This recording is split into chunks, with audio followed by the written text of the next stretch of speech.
আসসালামু আলাইকুম প্রিয় দর্শক, এই যে স্ক্রিনে আপনি যাকে দেখতে পাচ্ছেন হয়তো কম বেশি অনেকেই ওনাকে চেনে। ইনি হচ্ছেন জুনিয়র সাকিব।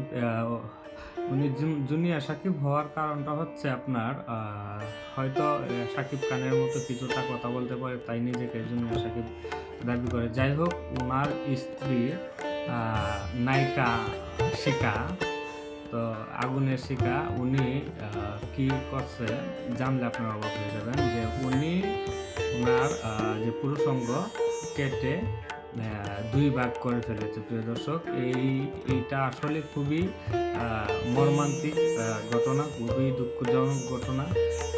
একটা মহিলা কি করে এই কাজটা করতে পারে? তো এটা আসলে খুবই কষ্টকর। তো আমরা সরাসরি ওনার মুখ থেকে শুনবো, উনি কি বলে বিস্তারিত ওনার মুখ থেকে শুনবো। তো প্রিয় দর্শক, আসলে বাংলাদেশে কি শুরু হয়েছে কাপল ব্লগারদের মাধ্যমে, একজন আরেকজনকে পালায় যাইতেছে, যা একজনের আরেকজন বিয়ে করে ফেলতেছে, এরকম কি শুরু হয়ে গেছে প্রিয় দর্শক। তো চলেন বিস্তারিত আমরা জুনিয়র সাকিবের নিজের মুখ থেকে শুনি উনি কি বলে। সাকিব ভাই, ঘটনাটা কি হয়েছিল বলেন তো? ঘটনা আমাকে কিছুদিন ধরে বলতেছে, জেলখানা ওই বলছে তোর বাইরে মাইনালাম দুষ্টামি করে মনে হয় ওকে আমাকে কি মেরে ফেলে। আরেকটা মানুষকে কি এত সহজে মারা যায়? আমি কি মানুষের কোটি কোটি টাকা মেরে খেয়েছি, আমাকে মেরে ফেলবে? ও আমাকে প্রতিদিন ওর ছেলে মেয়ে যা মানসিক টর্চার করছে এতদিন। তারপর ও আমাকে কালকেও 2-3টা চট থাপড় মারছে, যে গাড়ির এখানে দাগ আসছে। তারপর আমি ঘুমাই দিছি। আর জান, তোর জন্য একটা ইনি আসছি। ওই যে আগে খেতে না 300 টাকা করে, 75 টাকা করে কিন্তু একটা বিড়ালের মতো ইয়ে আছে, ওই যে ইসের আছে। হ্যাঁ হ্যাঁ হ্যাঁ, দোকানে আছে। ওইটার সাথে আর লাল কি জানি মিক্স করছে, আর আগে চলে কি মিক্স করে নিয়ে আসছে আমি দেখিনি। আর প্রচুর ঘুম পাইছে আমার। সেই ঘুমে ঘুমে আমাকে আমার পেটে সে পালাইছে। আচ্ছা, এই ঘটনাটা কটার দিকে ঘটছে? এটা সকাল ভোর 4টার দিকে। 4টায়? আচ্ছা, মানে আমি পাশের ঘরে যে আছে, আমি ওনাকে বলি ভাই ধরেন, কয় ওই দিক যাও। আমি বলি আমার একটু ধরেন, রিক্সা উঠে দেন, আমি এগুলোর মধ্যে নেই। সে সবই জানে। মানে এগুলো কি পরিকল্পিত আগে জি থেকে? জি, ইমন খান আসছিল। ইমনের ভয়তে ওরা কথা কনে খান মাসুদের প্রতাপশালী।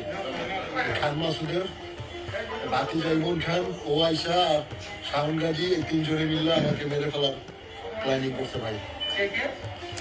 ইমন আর হচ্ছে শাওন আর শিখা। আমি ভাই কোনো রকম গান বেঁচে আসছি। আমার পেটে ওর সাথে করে নিয়ে গেছে। আচ্ছা, যাই হোক, এখন আপনি কি বিচার চান? আমার জন্য সবাই দোয়া করবেন। আমি 2022 সালের আগে অনেক ভালো ছিলাম।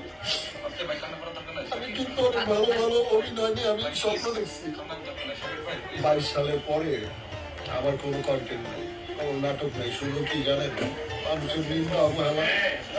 আর হচ্ছে কোনো আপনি তো বিচার চান, এই তো? জি, আমি বিচার চাই। কাইটা 2 ভাগ করে হলাইছে, হাতে দিয়ে বসে রয়েছে মহিলায়। ওর বিচার চাই, ওর ফাঁসি চাই। হ্যাঁ, ফাঁসি টিকটক চাই। ভিডিও করে এই ছাড়ছে যতক্ষণ কাজ যদি কোনো শিকা, মহিলা না করে, তার এই কোনো বিচার চাই। অনুমতি নেই। আমার নাতি। হ্যাঁ,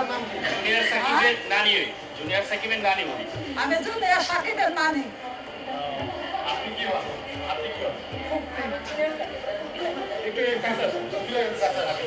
আপনি বিষয়টা একটু ক্লিয়ার করে বলেন তো, বলেন তো কি হয়েছে কথা?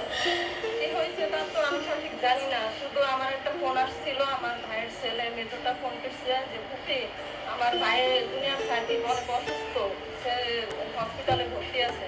তখন আর কি আমি শুনতে পেয়ে আমি হসপিটালে আসি। এখানে আসার পরে কি জানতে পারলেন?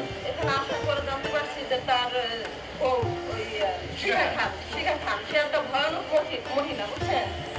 সে তো প্রিয় দর্শক, এটাই মূল বিস্তারিত আলোচনা শুনলেন।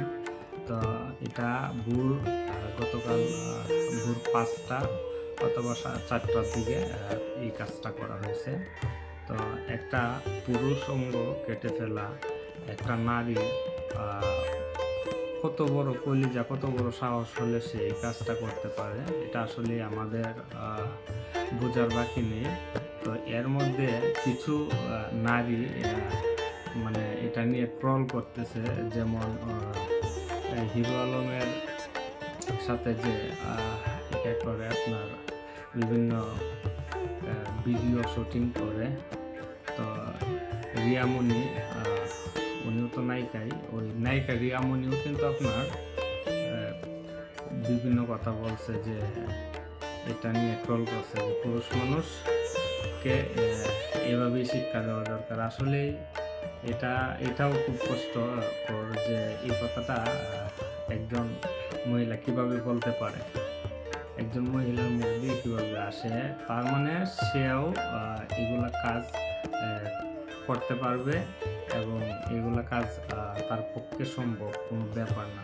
তো দর্শক, ভিডিওটা আসলে মূলত দেওয়ার কারণ হচ্ছে আপনার এটা একটা বিষয় তুলে ধরা আর কি। তো বাংলাদেশে ইদানিং আপনার এরকম ঘটনা অহরহ হচ্ছে। তো সবাই এগুলা থেকে সবসময় সাবধানে চলবো, এড়িয়ে চলবো এগুলা বিষয়।